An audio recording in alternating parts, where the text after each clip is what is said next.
ఏదైతే ఈ కూటమి ప్రభుత్వం వాళ్ళు అక్రమంగా ఒక కట్టు కథను అల్లి మిథున్ రెడ్డి గారి పైన బనాయించినారో ఆ లిక్కర్ కేసులో లోపల ఉన్నటువంటి మిథున్ రెడ్డి గారిని కలవడానికి ఈరోజు ఈ రాజమండ్రి సెంట్రల్ జైలుకు రావడం జరిగింది. మిథున్ రెడ్డి గారిది ఈ గవర్నమెంట్ వచ్చిన తర్వాత అరెస్టు జరుగుతుంది అని చెప్పి ఇదేం మాకు పెద్ద ఆశ్చర్యం కలిగించిన విషయం ఏం కాదు. ఎందుకంటే గతంలో తెలుగుదేశం పార్టీ అధికారంలో ఉన్నప్పుడు కూడా మిథున్ రెడ్డి గారి పైన కేసులు పెట్టినారు. ఆయన విద్యార్థి దశల్లో ఉన్నప్పుడు కూడా ఆయన ఎదుగుదలను ఓర్చలేక కేసులు పెట్టినారు. కానీ ఈరోజు సీన్ కట్ చేస్తే ఈరోజు దేశ రాజకీయాల్లోనే చాలా పెద్ద స్థాయికి ఎదిగిన వ్యక్తి మిథున్ రెడ్డి గారు. అంటే పొలిటికల్గా కావచ్చు, వ్యాపార రీత్యా కావచ్చు, ఆయనకున్న పలుకుబడి రీత్యా కావచ్చు, ఆయనకున్నటువంటి కాంటాక్ట్స్ రీత్యా కావచ్చు, ఇండివిజువల్గానే చాలా టాల్ పొలిటీషియన్. కాబట్టి చిత్తూరు జిల్లాకు సంబంధించినటువంటి వ్యక్తి, అటువంటి వ్యక్తి అంత ఎదిగిపోతే, అంత పైన స్థాయిలో పెద్ద స్థాయిలో ఉంటే రేపు ఫ్యూచర్లో తెలుగుదేశం పార్టీకి కావచ్చు, కూటమి కావచ్చు, లేకుంటే నారా లోకేష్ భవిష్యత్తుకు కావచ్చు ఒక ఇబ్బందికరమైన వాతావరణం ఉంటుందనే ఉద్దేశంతో ఆయనను ఈరోజు ఒక అక్రమ కేసు, ఎటువంటి ఎవిడెన్సులు, ప్రూఫ్లు, రుజువులు లేనటువంటి కేసులో ఆయనను అరెస్ట్ చేయడం అనేది నిజంగానే చాలా దారుణం. ఒకవేళ మిథున్ రెడ్డి గారు గాన వాళ్ళు ఆరోపిస్తున్నటువంటి ఉద్దేశంలో మంచి వ్యక్తి కాకపోతే ఇంత తెలుగుదేశం పార్టీ గాలిలో, ఇంత కూటమి గాలిలో ఆయన గెలిచింది ఎవరిపైన? మాజీ ముఖ్యమంత్రి, ఉమ్మడి రాష్ట్రానికి మాజీ ముఖ్యమంత్రి అయినటువంటి కిరణ్ కుమార్ రెడ్డి గారి పైన మిథున్ రెడ్డి గారు గెలిచినారు. అంటే ఆ రాజంపేట పార్లమెంట్ పరిధిలో కానీ ఆయనకి ఎంత మంచి పేరుంది, ఆ కుటుంబానికి ఎంత మంచి పేరుంది అనేది ఈ రాష్ట్ర ప్రజలందరూ కూడా ఒక్కసారి ఆలోచించమని చెప్పి నేను రిక్వెస్ట్ చేస్తున్నా. ఎందుకంటే కేవలం మెంటల్గా ఆయనని ఇబ్బంది పెట్టాలా, డిమారలైజ్ చేయాలా, ఆయనలో ఉండే కాన్ఫిడెన్స్ని దెబ్బ కొట్టాలా అనే ఉద్దేశంతో అక్రమంగా కేసులు పెట్టినారు. ఈ లిక్కర్ కేసులో కేవలం A2, A3 యొక్క స్టేట్మెంట్స్ను రికార్డు చేసి వాళ్ళు చెప్పినారని చెప్పి మిథున్ రెడ్డి గారిని అరెస్ట్ చేసినారు. కానీ వాళ్ళిద్దరిని అరెస్ట్ చేసినారా? చేయలే. దాదాపుగా ఈ రోజుకి 50 రోజుల పైన అయింది మిథున్ రెడ్డి గారు అరెస్ట్ అయ్యి. ఈ 50 రోజులలో ఆయనను విచారించాలా అని చెప్పి ఎవరైనా కస్టడీ పిటిషన్ వేసినారా? వేయలే. ఎందుకు వేయలే అన్న కస్టడీ పిటిషను? ఎందుకంటే మిథున్ రెడ్డి గారు కస్టడీకి పోతే అడిగేదానికి వీళ్ళ దగ్గర ప్రశ్నలు లేవు కాబట్టి ఇటువంటి కేసులు ఎక్కువ రోజులు నిలబడవు. ఏదైతే వాళ్ళ కుటుంబం ఒక 30-40 ఏళ్ల నుంచి సర్వీస్ చేసుకుంటూ వస్తున్నారో, ప్రజలకు సేవ చేసుకుంటూ వస్తున్నారో, అదే వాళ్ళకు శ్రీరామ రక్షగా నిలబడుతుందని చెప్పి ఈ సందర్భంగా నేను మీకు అందరికీ తెలియజేసుకుంటూ, ఈరోజు రాష్ట్రంలో ఏదైతే అబద్ధాలు చెప్పడం, అబద్ధాలపైన రాజకీయం చేయడం, కథలు చెప్పడం, ఆ కథలను ప్రజలను నమ్మించేలా చేయడం అనేది ఒక ఆనవాయితీగా జరుగుతుంది. ఎందుకంటే కానీ ఈరోజు రాష్ట్రంలో 20-30 వేల మంది అమ్మాయిలు మిస్ అయినారన్నారు. దానికి ఆధారం ఉందా? అధికారంలోకి వచ్చినాక ఎవరైనా దాన్ని నిరూపించినారా? ఒక్క మహిళనన్నా తిరిగి తీసుకొచ్చినారా? ఒక్క కంప్లైంట్ అన్నా నమోదు చేసినారా? చేయలే. అయిపోయిన తర్వాత లిక్కర్ వల్ల కల్తీ మద్యం దాగి కొన్ని వందల మంది, వేల మంది హాస్పిటలైజ్ అయ్యి చచ్చిపోయినారని చెప్పినారు. ఎక్కడైనా కూడా లిక్కర్ దాగి, కల్తీ మద్యం దాగి చచ్చిపోయినట్టు రుజువులు ఉన్నాయా? ఒక్క రిపోర్ట్, మెడికల్ రిపోర్ట్ అన్నది ఇచ్చినారా? దానిపైన కేసు నమోదైందా? సోషల్ మీడియాలో పోస్ట్ పెడితే కేసులు నమోదు చేస్తున్నారే. మళ్ళీ ఇల్లీగల్ మద్యం దాగి కొన్ని వేల మంది హాస్పిటలైజ్ అయితే దానిపైన ఒక కేసు కూడా నమోదు కాదా? కావు. ఎందుకంటే అధికారంలోకి రావడానికి, సీఎం కుర్చీలో కూర్చునేదానికి మాత్రమే ఈ ఆరోపణలు అనేటివి పనికొస్తాయి. దానికి బెస్ట్ ఉదాహరణ ఏం అంటే మా జిల్లాలో ప్రీతిబాయ్ అనే అమ్మాయి, ఆ అమ్మాయి చావుని రాజకీయంగా వాడుకున్నారు. నిన్ననే మన డిప్యూటీ సీఎం గారు కూడా ఏం మాట్లాడినారు సార్? మీకు అందరికి మీడియా వాళ్ళు మీరే చెప్పాలి. ఏం మాట్లాడినాడు ఆయన? గత ప్రభుత్వాలు ఆధారాలు చెరిపేసినాయంట, దానికి నేనేం చేస్తా అంటాడు ఆయన. ఏ ప్రభుత్వంలో జరిగిపోయినాయి? ఏదన్నా ఒక క్రైమ్ జరిగితే క్రైమ్ సీన్ అనేది ఒకటి ఉంటుంది, పంచనామా అనేది ఒకటి ఉంటుంది, పోస్ట్ మార్టం అనేది ఒకటి ఉంటుంది, ఇన్వెస్టిగేషన్ అనేది ఒకటి ఉంటుంది. ఇవన్నీ ఏ పీరియడ్లో జరిగినాయి? తెలుగుదేశం పార్టీ అధికారంలో ఉన్నప్పుడు జరిగినాయి. డిఎన్ఏలు మార్చేసినారంట. ఒకవేళ మారిస్తే ఎవరు మార్చిండాలా సార్? ఆ రోజు తెలుగుదేశం పార్టీ అధికారంలో ఉంది కాబట్టి వాళ్ళు మార్చిండాల. పవన్ కళ్యాణ్ గారికి నా యొక్క రిక్వెస్ట్ ఏమంటే, సార్ మీడియా సమక్షంగా మిమ్మల్ని రిక్వెస్ట్ చేస్తున్నా, ప్రీతిబాయ్ మర్డర్ కేసులో వాళ్ళ తల్లి, వాళ్ళ తండ్రి ఆరోపిస్తుండేది ఎవరి గురించో తెలుసా సార్? తెలుగుదేశం పార్టీ నాయకుల గురించి. మీరు ప్రశ్నిస్తే వాళ్ళని ప్రశ్నించండి, కానీ గత ప్రభుత్వాలని చెప్పి వైసీపీనో కాంగ్రెస్ పైనో ఈ నెపం నెట్టే ప్రయత్నం చెయ్యొద్దు. లేదా ఓపెన్గా నేను చంద్రబాబు నాయుడికి సరెండర్ అయినా కాబట్టి నేను ప్రశ్నించలేననేదన్నా చెప్పేస్తే మేమన్నా కొంచెం ఈ రాష్ట్రంలో సంతోషంగా ఉంటామని చెప్పి ఈ సందర్భంగా నేను తెలియజేసుకుంటూ ఈరోజు రాజమండ్రికి రావడానికి ముఖ్యమైన కారణం మా మిథున్ రెడ్డి గారు ఆర్థికంగా కానీ ఆపదలో ఉన్న వాళ్ళకు కానీ వ్యక్తిగతంగా కానీ ఉద్యోగాలు ఇచ్చే విషయంలో కానీ పొలిటికల్గా కానీ కొన్ని వందల మందికి వేల మందికి సాయపడినారు, ఉపయోగపడినారు.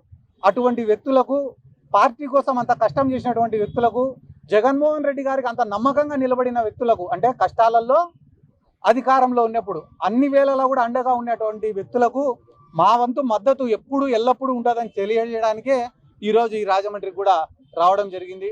ఈరోజు మాకు ఇక్కడికి రావడానికి మరొక ముఖ్య కారణమైన గణేష్ గారికి కూడా నా ప్రత్యేక ధన్యవాదాలు. ఇప్పుడు సెలవు.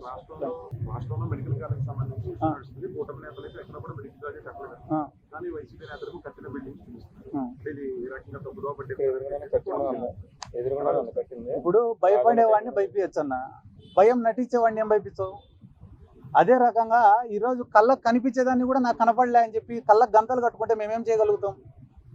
5 మెడికల్ కాలేజీలు కంప్లీట్, 5 కంప్లీట్ మేమేం చెప్తున్నాం? 17 మెడికల్ కాలేజ్ బిల్డింగ్లు కంప్లీట్ అయినాయని చెప్తున్నాము మేము. 17 శాంక్షన్ చేయించుకున్నాము, దాంట్లో 5 నిర్మాణం పూర్తయినాయి, క్లాసెస్ స్టార్ట్ అయినాయి, మిగతా వాటికి కూడా కన్స్ట్రక్షన్ ఆన్గోయింగ్లో ఉందని చెప్పి చెప్తున్నాం. వాటిని ప్రైవేటీకరణ చేయొద్దండి, ప్రభుత్వం తరపున ఆస్తులు అట్లనే కంటిన్యూ చేయండి అని అడుగుతున్నాం. ఇది ఎంతవరకు న్యాయము? కంప్లీట్ అయిన వాటిని చూపించకుండా కన్స్ట్రక్షన్లో ఉండే వాళ్ళ దగ్గరికి పోయి పూర్తి కాలే అనడం ఎంతవరకు న్యాయం? ఆయన అమరావతి గురించి కూడా చాలా గొప్పగా చెప్తాడు, కానీ ఒక ఇటుక పెట్టాలి ఈ రోజు వరకు. ఇటుకల గురించి మాట్లాడితే మనము మెడికల్ కాలేజీలో ఇటుకలు కాదు, అమరావతిలో ఏమి ఇటుక పెట్టినావు, ఏడ పెట్టినావు? నీళ్ళల్లో పెట్టినావా, బయట పెట్టినావా? ప్రతి సంవత్సరం వర్షాలు పడను, డీవాటరింగ్కి 100 కోట్లు ఎత్తాను. ప్రతి సంవత్సరం కంపసెట్లు మొలసను, అవి కొట్టనికే 100 కోట్లు ఎత్తాను.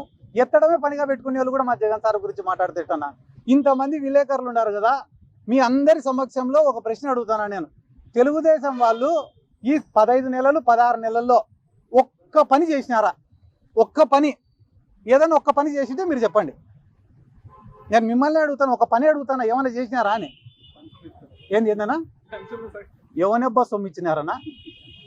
ఎవనెబ్బా సొమ్ము ఇచ్చినాడు? ఎవడి జోబిలో నుంచి తీసి ఇచ్చినారు? I'm sorry to say this. నేను ఆ మాట మాట్లాడకూడదు, కానీ ఎందుకు మాట్లాడినా అంటే మా జగన్ సార్ సంక్షేమ పథకాలు ఇచ్చినప్పుడు జోబిలో నుంచి తీసి ఇచ్చినాడా అని అడిగినారు. ఇప్పుడు వాళ్ళు పెన్షన్లు కానీ, తల్లికి వందనం కానీ, అదేదో 20,000 ఇస్తామని చెప్పి 5,000 ఇచ్చిన అన్నదాత సుఖీభవ కానీ ఎవడైనా సొంత జోబిలో నుంచి ఇచ్చినాడా? పొరపాటున సొంత జోబిలో నుంచి ఇచ్చిందంటే మేము రాజకీయం సాధించుకుంటాం. తల్లికి వందనం అనే పథకం మీరు ఇచ్చి రాష్ట్రం అంతా డబ్బాలు కొట్టుకుంటా hit, success, super 6, super hit అని చెప్పుకుంటారే. అసలు తల్లికి వందనం అనే ఆలోచన, అమ్మఒడి అనే ఆలోచన చేసిన మా జగన్ సార్ గురించి మేమెంత గట్టిగా చెప్పుకోవాలా, మేమెంత గొప్పగా చెప్పుకోవాలా? చేసుకుంటారన్న, చేసుకునే దానికి ఏమని చెప్పు. యువత తరపున వైసీపీ యువజన విభాగం నుంచి ఎలాంటి పోరాటం ఉండదు, ఎందుకంటే 20 లక్షల ఉద్యోగాలు ఇస్తున్నారు. అలాగే యువతకు సంబంధించిన ఇప్పుడు విడతల వారీగా చేస్తూనే ఉన్నాం. యువత పోరం చేసినాం, ఫీజు రీఎంబర్స్మెంట్ బకాయిలు చెల్లించాలని చెప్పి చేసినాం, నిరుద్యోగ భృతి ఇవ్వాలని చెప్పి చేసినాం. ఆల్రెడీ మనం ఏవైతే రేషన్ ట్రక్కుల డ్రైవర్లు ఉన్నారో వాళ్ళని తీసేసినారో దానిపైన ఉద్యమం చేసినాం. వాలంటీర్లకు 10,000 రూపాయలు జీతం ఇస్తామని చెప్పి దాదాపుగా 2,50,000 మంది పుట్టగొట్టినారు. ఈ రోజు వాళ్ళకు సకాలంలో సచివాలయ ఉద్యోగులకు జీతాలు ఇవ్వకుండా వాళ్ళని ఇబ్బంది పెడుతున్నారు. ఇప్పుడు అంశాల వారీగా ఒక్కొక్క అంశాన్ని తీసుకొని యువతలోకి పోతున్నాం. రానున్న రోజుల్లో ఈ నిరుద్యోగ సమస్య పైన కూడా పెద్ద ఎత్తున ఉద్యమం చేపడుతుంది.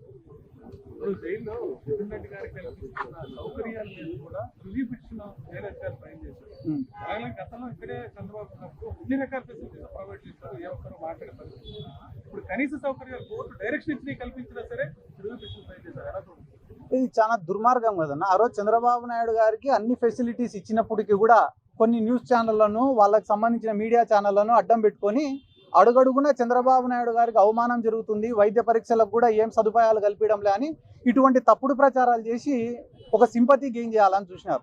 ఈరోజు వాస్తవానికి మిథున్ రెడ్డి గారి విషయంలో ఒక ఎంపీకి రావాల్సినటువంటి సౌకర్యాలు, అంటే రూల్ ప్రకారం రావాల్సినటువంటి సౌకర్యాలు, చట్టపరంగా రావాల్సినటువంటి సౌకర్యాలు ఏవైతే ఉన్నాయో అవే కల్పించండి అని చెప్పి వాళ్ళు కోర్టులో పిటిషన్ వేసి ఒక ఆర్డర్ తెచ్చుకుంటే కూడా వాటిని కల్పించకపోగా ఇన్ని బ్యారికేడ్లు, ఇంతమంది పోలీస్ సిబ్బంది, 1 కిలోమీటర్ మేర ఆంక్షలు, లోపలికి పోయిన వాళ్ళపైన CCTV పర్యవేక్షణలు, లోపల ఆయనతో కనీసం ఒక 2 నిమిషాలు మాట్లాడేదానికి అవకాశం లేకుండా ఆయన ఒక 2 నిమిషాలు మాట్లాడితేనే ఇంకా చాలు, ఇంకా మాట్లాడింది చాలు అని చెప్పేంత ఇబ్బందిమైన పరిస్థితులు మేము చూస్తుంటే కూడా నిన్న మొన్న ఆర్టికల్ రాసినారు ఏదో ఒక పేపర్లో, ఇది జైలా అత్తారిల్లా అని. మేము పోయినాక మీరు వచ్చి కూర్చోండి, ఇది జైలో అత్తారిల్లో మామగారిల్లో ఎట్టుందో తెలుస్తుంది. ఒక పూట భోజనమే పెట్టేది కూడా. ఎందుకన్నా మిథున్ రెడ్డి గారి తల్లి ఆ రోజు ఇక్కడి నుంచి వచ్చి దేశానికి రాజైన తల్లికి కొడుకే. అటువంటి తల్లి వచ్చి నా కొడుకు కనీస సౌకర్యాలు ఇవ్వడం లేదని చెప్పి కంటతడి పెట్టుకునే రోజే నాలాంటి వాళ్ళు ఎంతో మంది బాధపడినారు. అంత పెద్ద ఫ్యామిలీ, 40 ఏళ్ళుగా ఎంతో మందికి సేవ చేసిన ఫ్యామిలీకి ఎందుకు ఇటువంటి కష్టం వచ్చిండకూడదు కదా. ఒకవేళ ఇటువంటి ఆరోపణలు నిజం ఉంటే సమస్య లేదు, కానీ ఒక కుక్డప్ కేసు ఇది కాబట్టి ఇటువంటివి జరగడం అనేది చాలా బాధాకరం. మళ్ళా దానికి తోడు పుండు పైన కారం జల్లినట్ల ఎటువంటి సౌకర్యాలు ఇవ్వకుండా ఇబ్బందులు పెట్టుకుంటూ మళ్ళీ సకల భోగాలు, రాజభోగాలు, అత్తారిల్లు ఇటువంటి రాయడం చాలా దుర్మార్గం.